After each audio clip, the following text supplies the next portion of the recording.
नमस्कार दोस्तों, मैं आज आपको मोटिवेट करने नहीं आई हूँ। मैं बस वो बात कहना चाहती हूँ, जो शायद आप रोज़ रात को खुद से पूछते हो। जब आप सो जाते हैं और आप चुपचाप छत को देखते रहते हो और सोचते रहे, पता नहीं मैं सही कर रहा हूँ या नहीं। दिन भर हम नॉर्मल रहते हैं, काम पर जाते हैं, घर की ज़िम्मेदारी निभाते हैं, हँस भी लेते हैं। लेकिन रात आते ही सब सवाल बाहर आ जाते हैं। क्या मेरी मेहनत की कोई कीमत है? क्या मैं किसी काम का हूँ या बस टाइम निकाल रहा हूँ? सबसे अजीब बात पता है क्या? हम थके होते हैं, लेकिन थकने का हक भी नहीं होता, क्योंकि हमारे पास कोई बड़ा दुःख नहीं है दिखाने के लिए। और ये कोई नहीं देखता कि आप रोज़ अपने सपनों को थोड़ा-थोड़ा मार कर ज़िम्मेदारी निभा रहे हो। लोग कहते हैं सब ठीक तो है, फिर परेशानी क्या है? उन्हें कौन समझाए कि सबसे भारी दर्द वही होता है जिसे आप एक्सप्लेन नहीं कर सकते।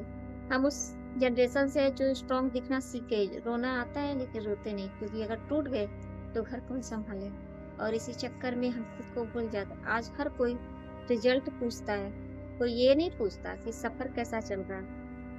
अगर अभी कुछ बना नहीं तो आप बेकार, अगर सेटल नहीं हुए तो आप पीछे हो। लेकिन सच्चाई ये है, ज़िंदगी कोई रेस नहीं है जहाँ एक ही रास्ता होता है। कुछ लोग जल्दी पहुँचते हैं, कुछ लोग देर से। लेकिन देर से पहुँचना गलत नहीं होता।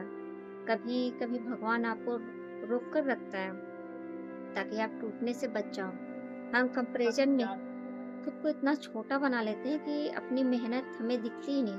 अब जानते हो आपने कितनी बार हार मानने का मन किया, लेकिन फिर भी अगले दिन उठ गए, यही आपकी ताकत है। लेकिन उससे कोई सेलिब्रेट नहीं करता। अगर आज कोई आप पर भरोसा नहीं कर रहा, तो खुद पर शक मत करना, क्योंकि दुनिया तालियाँ बाद में बजाती है, पहले नहीं। जिस दिन कुछ बन जाता है ना, उसी दिन सब कहते हैं हमें तो पहले से भरोसा था। लेकिन तब तक आप अकेले ही चलते हो, और यही चलना आपको बनाता है एक। एक बात ध्यान से सुनना, अगर आज आप ईमानदारी से कोशिश कर रहे हो, भले ही धीरे, भले ही चुपचाप, तो आप गलत नहीं हो। गलत वो होता है जो भीड़ के डर से खुद की आवाज़ दबा देता है। अगर आपको लगता है कि आपकी कहानी अभी अधूरी है, तो खुश हो जाइए, क्योंकि अधूरी कहानियाँ अभी ज़िंदा होती हैं। थक जाइए लेकिन रुकिए मत, रो लीजिए लेकिन हार मत मानिए, क्योंकि एक दिन जब आप पीछे मुड़कर देखोगे तो समझ आएगा ये अकेलापन आपको कमज़ोर नहीं, मजबूत बना रहा था। और उस दिन आपको किसी को कुछ साबित करना नहीं पड़ेगा, बस खुद से नज़र मिल जाएगी। अगर आज भी आप खड़े हो, कोशिश में हो, तो यकीन मानिए आप पहले ही काफ़ी आगे चुके हो। धन्यवाद।